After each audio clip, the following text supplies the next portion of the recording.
Friends, today I'm going to share with you some concerns and issues relating to the closure of International Education, International Academy of New Zealand in Auckland in 2016. There are around 300 or more students who have been affected by the closure of International Academy of New Zealand, which was running for the last few years from Queen Street office in Auckland City. Around 300 students who are affected by its closure. Most of them, they were granted student visas from India and other countries under the without IELTS policy of Immigration New Zealand. They came to New Zealand to study for different colleges. They completed their level 5 or some completed their level 6, and then next year they choose to enroll in International Education, International Academy of New Zealand. They studied there for more than 9 months. Nobody informed them till July 2016 that IANZ College is under review of New Zealand Qualifications Authority in respect of concerns relating to standards of education. There were complaints against the college that it was failing the students for more fees in the next year. New Zealand Qualifications Authority did not notify or inform any affected students of IANZ before the college was closed. New Zealand Qualifications Authority interacted or involved with the students, affected students, in August 2016.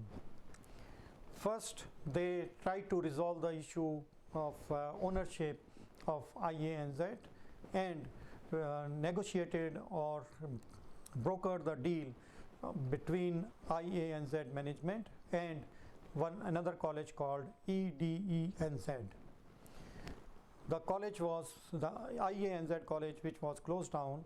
It was taken over by EDENZ college management somewhere in August 2016.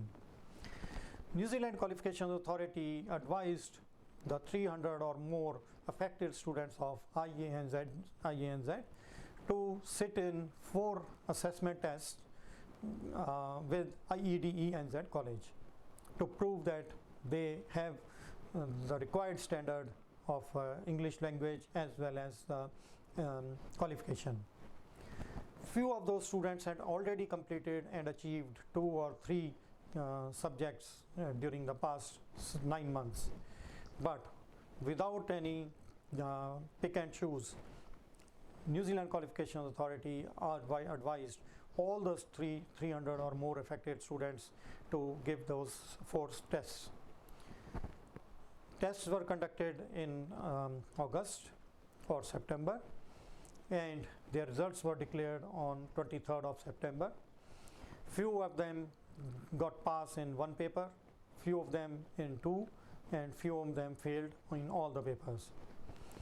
And few students were advised to pass IELTS English test. Few were advised to take enrollment in another course, and few of them were advised they don't need to do IELTS. So now the students, affected students of IANZ, they are roaming in the streets asking lawyers and immigration advisors what was their fault.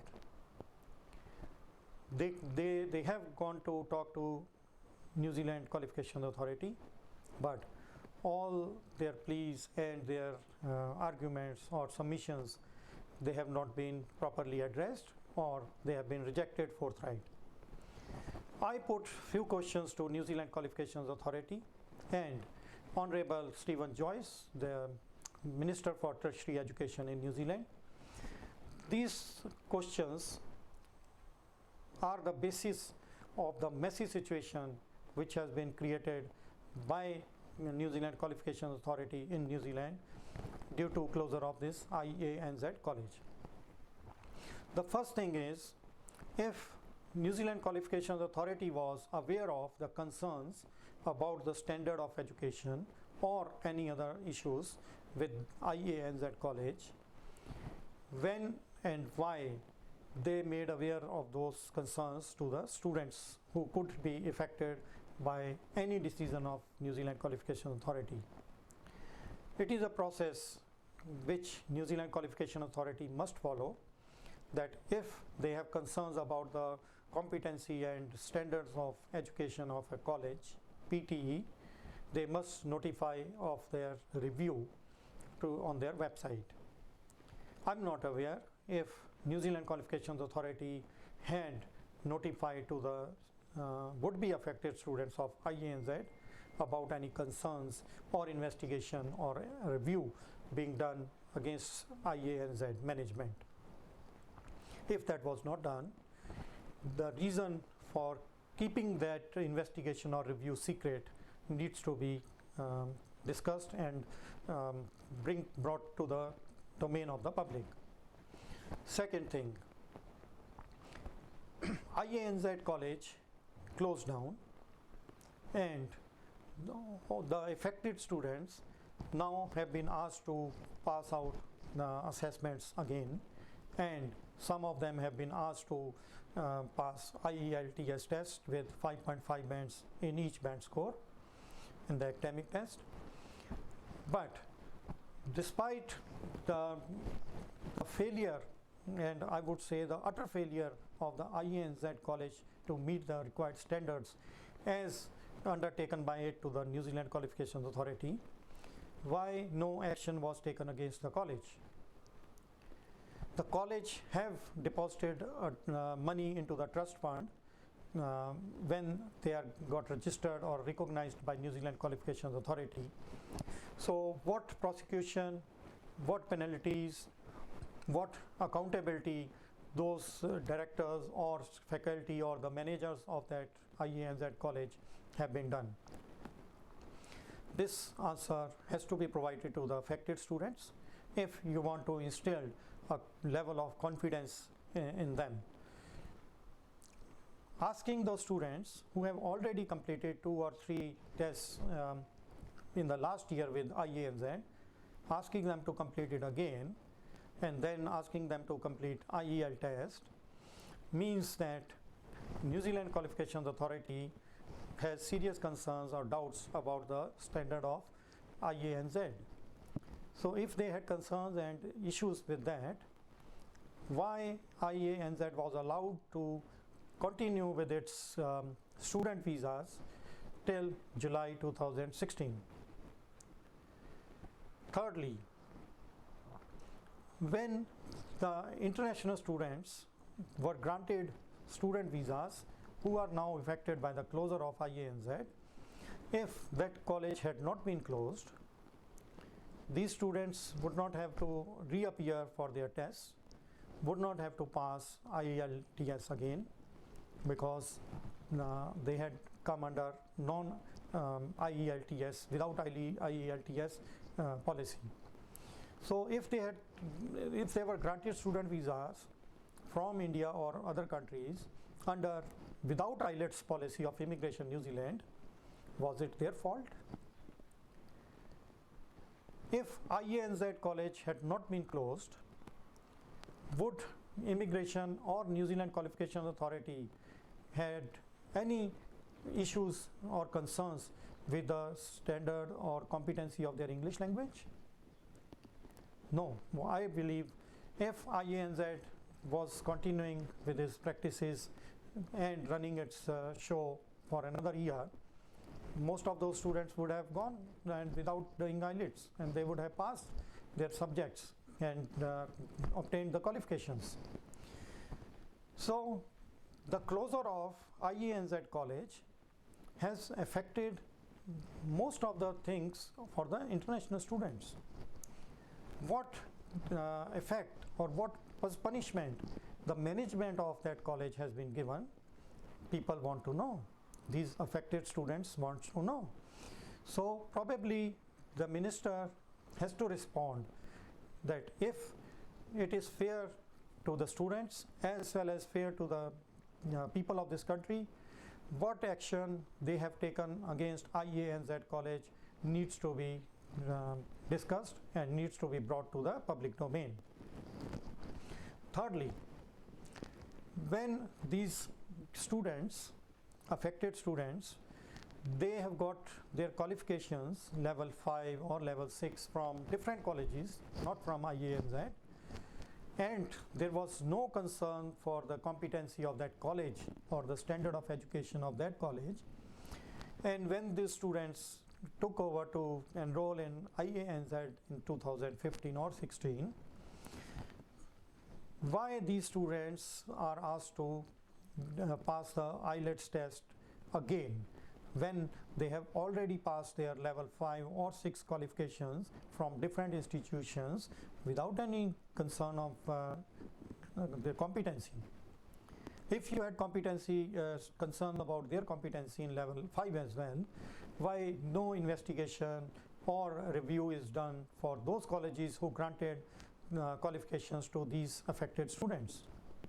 So there are so many questions which the Minister of Education, Tertiary Education has to respond, and the more deeper we go, the more messy this affair has become. It is imperative at this crucial juncture that New Zealand Qualification Authority's policies and the way it is dealing with these international students who have been affected by the closure of IANZ, it has to be overhauled. It has to be investigated. Someone in the New Zealand Qualification Authority is not acting competently. Somewhere there is the lack of the system which needs to be in place as claimed by the Immigration New Zealand in the international community. It is being claimed that New Zealand has robust system in place to check and to manage these kind of concerns. But practically that robust system has completely collapsed for these international students who have been affected by the closure of IANZ college. Another question is, New Zealand Qualification Authority, by its letter dated 23rd of September 2016, has advised these affected students of IANZ to approach Supreme Sikh Council of New Zealand through Arunjeev Singh and gave his contact number to contact in case they need help or to understand what does that letter means. By referring these vulnerable students of IANZ to Arunjeev Singh, who is a known criminal and fraudster declared by the court in New Zealand, and New Zealand Qualification Authority has referred these 300 students to Arunjeev Singh. Is there someone in New Zealand Qualification Authority who is totally flouting the rule of law? Is he supporting Arunjeev Singh and advising students to contact him in case they need any help in this particular matter? I think there is something rotten in this New Zealand Qualifications Authority, and Tertiary Minister of Education, he needs to act fast. Otherwise, something wrong will happen in New Zealand Qualifications Authority, which will have huge impact on the reputation of New Zealand in the international community about its education standards. I'm really concerned and really worried that these 300 vulnerable students who have been advised to approach Arunjeev Singh would be in safe hands if they contact him for any particular help or assistance. Who will be responsible if they are cheated or they are victimized, or they are cheated, or any fraud is committed by anybody referred by Arunjeev Singh or by Arunjeev Singh himself? He is a known criminal. He is having a judgment against him for exploiting an international student recently on 30th of June 2016. But either New Zealand Qualifications Authority's bosses, they are unaware of the character of Daljit Singh. If that is so, it is a negligence. It is a clear case of negligence of an officer of New Zealand Qualifications Authority. And if he had referred his name in his letter, knowingly that Daljit Singh is a criminal, then it is a big question mark on the integrity of New Zealand Qualifications Authority. So I think there's a lot more to answer by the Tertiary Minister, Honorable Stephen Joyce, and maybe probably the Prime Minister of this country, because New Zealand Qualifications Authority is claiming that they have sound system in place to check any kind of exploitation or any kind of breach of the policies and law by any college or authority, maybe government agency. So I'm really worried about these students. That's why I thought that I need to discuss and pose few questions to the New Zealand government, what they can do to check the attitude and the carelessness of the New Zealand Qualifications Authority in dealing with these affected students of IEA and Z.